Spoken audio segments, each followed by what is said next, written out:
दक्षिणमुखाय पञ्चमुख हनुमते करालवदनाय नारसिंहाय ॐ खां ह्रीं हूं हौं फः सकल भीत प्रेत दमनाय स्वाहा।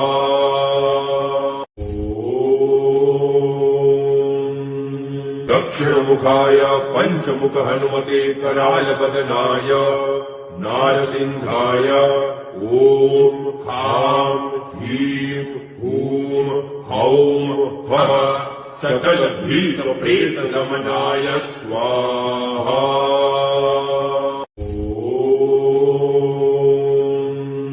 दक्षिणमुखाय पञ्चमुख हनुमते करालवदनाय नारसिंहाय ॐ खां ह्रीं हूं हौं फः सकल भीत प्रेत दमनाय स्वाहा।